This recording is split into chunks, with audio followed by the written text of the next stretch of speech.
Buried in your dissatisfaction, you often get advised to turn back to Allah.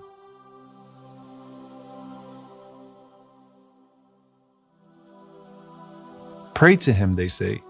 Talk to Him. He will make a way out for you, they say, but you just have to ask more.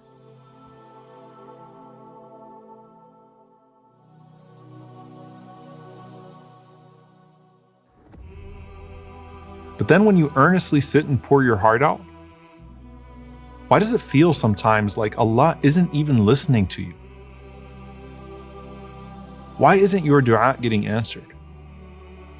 Are you even worthy of being heard?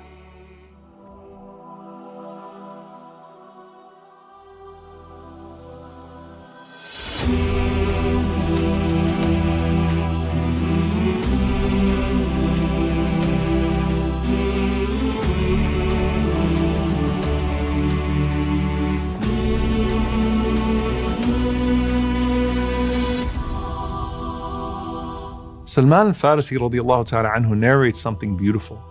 He says, إِذَا كَانَ الرَّجْلُ دَعَاءً فِي السَّرَّاءِ ثُمَّ نَزَلَتْ بِهِ ضَرَّاء فَدَعَى. That if you have a person who's accustomed to making dua to Allah subhanahu wa ta'ala in good times, and then he goes through a hardship and makes a dua, as his voice travels through the heavens, قَالَتِ الْمَلَائِكَةِ صَوْتٌ مَعْرُوفٌ فَاشْفَعُوا لَهُ. The angels say amongst themselves, that's a familiar voice. Let's go intercede to Allah subhanahu wa ta'ala on his behalf.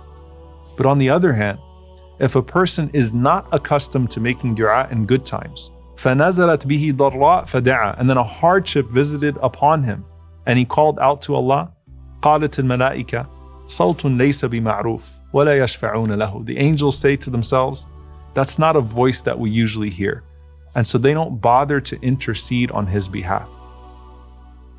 I want you to ask yourself, how often does your voice travel through the heavens? Is it only when your world starts falling apart? Maybe the best thing you can get out of dua and hardship is a relationship with Allah that isn't dependent upon hardship in the first place. When Ibrahim alayhi salam had his hardest moment, he spoke of his Lord as an intimate friend that he already knew, and with such confidence he said, Inna Rabbi lasami'ud du'a. Without a doubt, my Lord always hears my du'as. And when Zakaria alayhi salam calls out to his Lord, he says, وَلَمْ أَكُمْ بِدُعَائِكَ رَبِّ شَقِيًّا. You've never disappointed me before with my du'a, O my Lord. And you would think hearing that Zakaria alayhi salam was a rich man with lots of palaces and children. But he was a carpenter in his 90s, living a very simple life, while he and his wife never were able to have children. And with that, he says, you've never let me down, O Allah. But how can that apply to you? You've taken your steps towards Allah.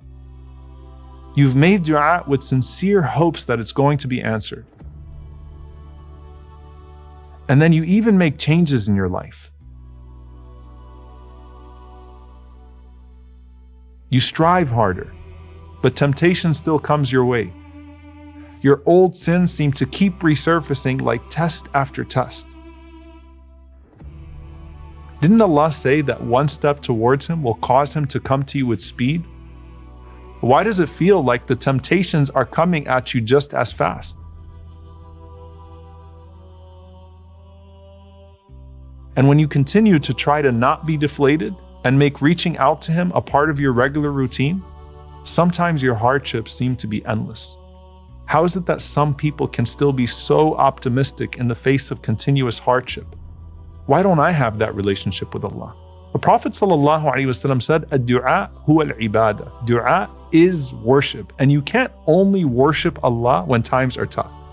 And one of the things that was so beautiful about him ﷺ was that if you saw him in sujood for a long time, crying and making dua, you wouldn't know if something really bad just happened to him or something really good just happened to him. Because both hardship and ease drove the Prophet ﷺ to the same position of prostration and prayer.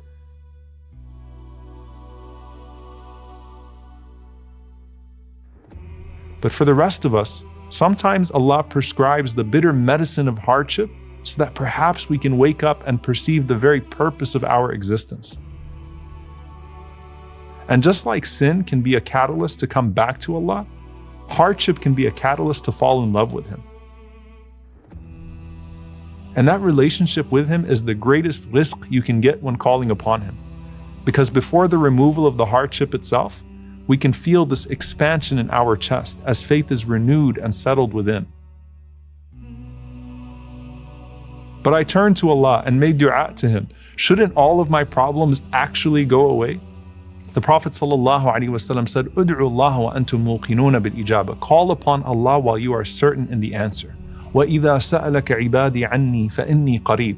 And when my servant asks about me, I am close. I respond to the call of the caller when he calls upon me. And that's why Umar radiallahu anhu said, I don't even worry about the response to my du'as. I just worry about the ability to make du'a because I know that Allah will do His part. So the greatest outcome has already happened, which is a long overdue conversation between you and Allah. But did you know that the greatest reward is actually then waiting patiently for the response? The Prophet ﷺ said, "Salu Allah min fadlihi fa inna Allah azza wa jal yuhibbu an yus'al wa afdalul ibadah intidarul faraj." He said, ask Allah for His bounties as Allah loves to be asked. And amongst the best acts of worship is to patiently wait in expectation of relief. This as opposed to the person who the Prophet ﷺ said, Allah will answer until they say, "Da'utu fada'utu falam yustajab li." I prayed and He didn't answer me. Don't kill your dua by losing hope, because that dua from your human heart can literally change the world. The Prophet ﷺ said, "La yaruddu al-qada illa ad-du'a, wa la yazidu fil umr illa al-birr." He said, nothing repels the divine decree but supplication, and nothing increases a person's lifespan except for good deeds. And there's a subtle wisdom in this scheme. Our most sincere du'as are usually when we're desperately trying to repel something. So nothing is going to remove an evil from you like a desperate du'a. On the other hand, what usually holds us back from spending our time and money in doing good is that we think we're missing out on something that's better in life. But nothing actually increases our time and sustenance like those good deeds themselves. So the Prophet ﷺ is saying that dua repels bad decree and good deeds increase good decree. But what's bad and good anyway? One of the beautiful things about dua is that it's not limited to your request that comes from your limited perceptions of your own life and what you think is best for you. So Allah doesn't answer you in the way that you want, but He always answers you in the way that you need. The Prophet ﷺ said that Allah can answer in one of three ways. He can answer your dua by quickly fulfilling your supplication, or He can store it for you in the hereafter, or He can remove an equivalent evil to it. So He can respond to your dua about passing an exam by averting a calamity that could have claimed one of your loved ones. He can respond to your dua for a job interview by giving you an even better job. He can respond to your dua for cure with unimaginable rewards in the next life that would make you wish that He never answered a dua for you in this dunya. But you can't sincerely call upon Allah to change an outcome unless you're willing to give up your own false sense of control. Or even worse, the sins that are blocking your du'as. Ibrahim ibn Adham rahimahullah was once asked, what is wrong with us that we make du'a and we receive no answer? And Ibrahim responded, he says, it is because you know Allah and you do not obey Him. You know the Messenger and you do not follow Him. You know the Quran and you do not act according to it. You eat from the blessings of Allah and you do not thank Him for it. You know paradise and you do not seek it. You know hellfire and you do not flee from it. You know the shaitan and you do not fight him, instead you follow him. You know death and you do not prepare for it. You bury the dead and you do not learn from it. You ignore your faults and you busy yourself with the faults of others. لا تطالب ربك بتأخر مطلبك ولكن طالب نفسك بتأخر أدبك. Do not press claims against your Lord because your request has been delayed. Instead, press claims against yourself for lacking in your behavior. If we can lift the barriers to Allah's mercy, then we can open ourselves up to the possibilities of our dua. Dua is the strongest means that delivers on your deepest needs, your highest ambitions, and your wildest dreams. Every dua is either taking you somewhere or taking you away from something.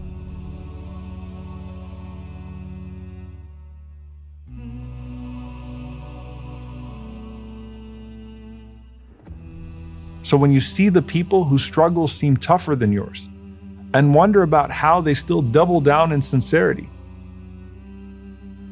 Try to emulate that connection and remember that you are calling upon a Lord even more merciful to you than your parents, who knows even better than you what is best for you.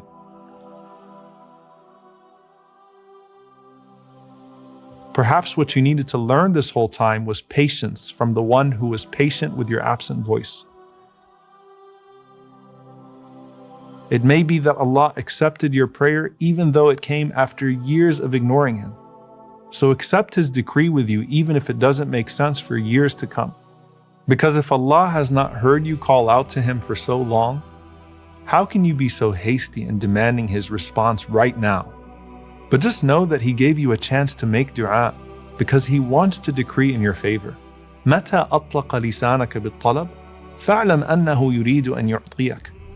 Any time He allows your tongue to move in prayer, know that it's because He wants to give you something in response. But dua has many phases and many steps along the way. The first step is you just learning to talk to Allah. But now you need to learn to trust Him. Because on the way to the answer of your dua, you're going to stumble a few times, all for your own good.